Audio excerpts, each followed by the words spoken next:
Earning করতে হলে প্রথমে আপনাকে কাজ শিখতে হবে, তারপর পরিশ্রম করতে হবে। কাজ এবং পরিশ্রম ছাড়া আপনি কখনোই আর্নিং করতে পারবেন না। কাজ এবং পরিশ্রম ছাড়া আপনি আর্নিং করতে পারলেও সেটা লাইফ টাইম করতে পারবেন না। তাই নিজের হাতকে শক্ত করুন এবং মনকে শক্ত করুন এবং কাজে লেগে পড়ুন। তো আজকে আমি আপনাদেরকে দেখাবো কিভাবে একটি ওয়েবসাইট তৈরি করবেন এবং ওই ওয়েবসাইট থেকে পরবর্তীতে আর্নিং করবেন। তো ব্লগারে একেবারে ফ্রিতে কোনো টাকা খরচ না করেই কিভাবে একটি ওয়েবসাইট তৈরি করা যায় আমার মতোই আর্নিং করার জন্য। তো সেটা আজকে দেখানো শুরু করি। প্রথমে আপনারা গুগলে চলে যাবেন। আপনার যেকোনো ব্রাউজার দিয়ে ক্রোম ব্রাউজার হলে ভালো হয়। ব্লগার লিখে সার্চ করবেন। ব্লগার লিখে সার্চ করার পর এরকম blogger.com একটা ওয়েবসাইট পাবেন। Create a unique and beautiful blog easily. তো এই সাইটটি ভিজিট করবেন। ভিজিট করেছি আমি। তো blogger.com ভিজিট করার পর ক্রিয়েট ইউর ব্লগ একটা লেখা পাবেন। এটাতে একটা ক্লিক করে দিবেন। ক্লিক করে দিয়ে এখানে চুজ অ্যান অ্যাকাউন্ট, আপনার জিমেল দিয়ে আপনি একটা অ্যাকাউন্ট চুজ করে নেবেন। আপনার ইচ্ছে মতো জিমেল দিবেন। তারপর choose a name for your blog. এখানে হচ্ছে আপনার যে ওয়েবসাইটটি আপনি এখন ফ্রিতে তৈরি করবেন এটার টাইটেল এখানে দিয়ে দিবেন।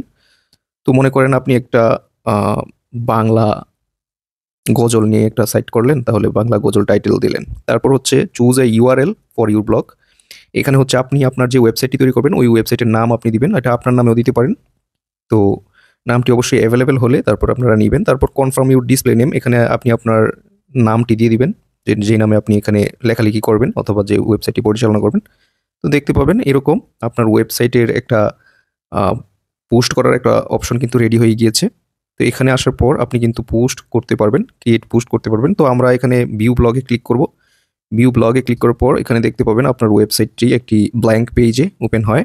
মানে আমাদের যে ইউআরএলটি এটা কিন্তু ক্রিয়েট হয়ে গেছে, ওয়েবসাইটের যে নেমটা ক্রিয়েট হয়ে যাওয়ার পর আপনারা মিজান টেকনিক্যাল এই চ্যানেলে একটা থিম পাবেন। এই থিমটা এখান থেকে এসইউ প্রো প্রিমিয়াম থিম, এটা আপনাদের কিনতে হবে না। এখান থেকে আপনারা ফ্রিতে XML ফাইলটি ডাউনলোড করে নেবেন। তারপর এখানে এসে থিম অপশন সিলেক্ট করবেন। তো থিম অপশনে ক্লিক করার পর এখানে কাস্টমাইজ অপশন পাবেন। তারপর দেখতে পাবেন রিস্টোরে ক্লিক করবেন। রিস্টোরে ক্লিক করার পর এখানে আপলোড দেখতে পাবেন। আপলোডে ক্লিক করবেন। তারপর যে ফাইলটি XML ফাইলটি আপনি ডাউনলোড করেছেন এটি বের করে নেবেন। বের করে সিলেক্ট করে ওপেন বা আপলোডে ক্লিক করবেন, ওকে দিয়ে।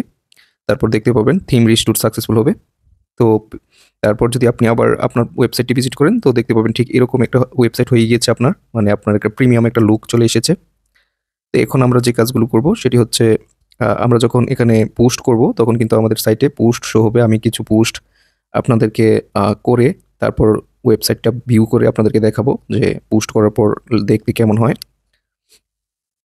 তারপর আপনারা কিন্তু এই ব্লগারের ওয়েবসাইটটি ক্রিয়েট হয়ে গেলে আপনারা এখানে কিন্তু অ্যাডস্টেরা বা হিলটপ অ্যাডস বা বিভিন্ন অ্যাডসেন্স বা বিভিন্ন অ্যাড নেটওয়ার্কের অ্যাডস এনে লাগিয়ে তারপর কিন্তু আর্ন করতে পারবেন। পরবর্তীতে আপনাদের যদি প্রয়োজন হয় আমি কিভাবে অ্যাডস্টেরার অ্যাড আপনি ব্লগারে সেট আপ করবেন সেগুলো দেখাবো। তো চ্যাট জিপিটি দিয়ে কীভাবে পোস্ট লিখতে হয় এর একটা ভিডিও এর আগে করা আছে, ওই ভিডিওটা আমি আপনাদেরকে দিয়ে দিব এই ভিডিওর শেষে, যেন আপনারা খুব সহজেই একটা পোস্ট লিখতে পারেন আপনার ব্লগার সাইটে। তো আপনি কিভাবে পোস্ট লিখবেন এটা আমি আপনাদেরকে সরাসরি আরেকটা ভিডিও এটার সাথে অ্যাটাচ করে দেব, যেন আপনি খুব সহজেই বুঝতে পারেন এসইউ ফ্রেন্ডলি একটা পোস্ট কিভাবে আপনি খুব সহজেই আপনার ব্লগার সাইটে লিখতে পারেন। এভাবে আপনি যত বেশি পোস্ট লিখবেন ততই কিন্তু আপনার ওয়েবসাইটে ট্রাফিক আসবে। তারপর আপনার ওয়েবসাইটটি কিভাবে গুগলে সাবমিট করবেন এ নিয়ে কিন্তু এর আগে ভিডিও করা আছে। ওই ভিডিওটা আপনারা যখন দেখে নেবেন তখন কিন্তু আপনারা আপনাদের এই ওয়েবসাইটটিকে গুগলে পাঠিয়ে দিতে পারবেন এবং গুগলে তখন আপনার কন্টেন্ট মানুষ সার্চ করে তারপর কিন্তু আপনার ওয়েবসাইটে ভিজিট করবে। আর যত বেশি আপনার ওয়েবসাইটে ভিজিটর্স আসবে আপনার আর্নিংটাও কিন্তু তত বেশি বাড়বে। এখানে পরিশ্রমের একটা বিষয় থাকে, লম্বা পরিশ্রম। এই পরিশ্রমগুলো আপনি করতে পারলেই মূলত একটা লং টাইম পরে দেখা যাবে আপনি ভালো একটা আর্ন করতে পারতেছেন। ঠিক আছে? তো প্রথমে ওয়েবসাইট ক্রিয়েট করা, তারপর এখানে পোস্ট লেখা, এখানে কিন্তু একটা লম্বা বিষয় থাকে। তো আমি এখানে এআই ব্যবহার করে কিছু পোস্ট আপনাদের জন্য লিখেছি। এখন আমি যদি সাইটটি ভিউ করি, যে সাইটটি এখন আমরা ক্রিয়েট করেছি এটা যদি ভিউ করি এখানে দেখতে পাচ্ছেন সুন্দর একটা লুক চলে এসেছে। ঠিক একটা প্রিমিয়াম ওয়েবসাইটের মতো এখানে দেখাচ্ছে। তো আমরা এখানে কিন্তু আরও পরবর্তীতে আরও চেঞ্জ করতে পারবো। পেজ, তারপর লোগো সবকিছু কিন্তু লেআউট থেকে চেঞ্জ করতে পারবো। তো ওইগুলো নিয়ে এর আগে ভিডিও করা আছে, আপনারা অবশ্যই দেখে নিতে পারেন কিভাবে পেজ ক্রিয়েট করবেন, তারপর আপনি লোগো সেটআপ করবেন। এগুলো যদি ভিডিও লাগে আপনি অবশ্যই কমেন্ট করতে পারেন। তো একটা প্রিমিয়াম ওয়েবসাইট যখন ক্রিয়েট হয়ে গিয়েছে এই ওয়েবসাইটে আমরা কিন্তু বিভিন্ন অ্যাড নেটওয়ার্কের অ্যাড বসিয়ে আমরা কিন্তু এই ওয়েবসাইটের ট্রাফিক পাঠিয়ে ফেসবুক থেকে মার্কেটিং করে বা গুগল থেকে মার্কেটিং করে বা ফ্রিতে এসইউ করে ট্রাফিক পাঠিয়ে কিন্তু আমরা লং টাইম পরে আর্ন করতে পারবো। মোট কথা পরিশ্রম করলে আর্ন হবে।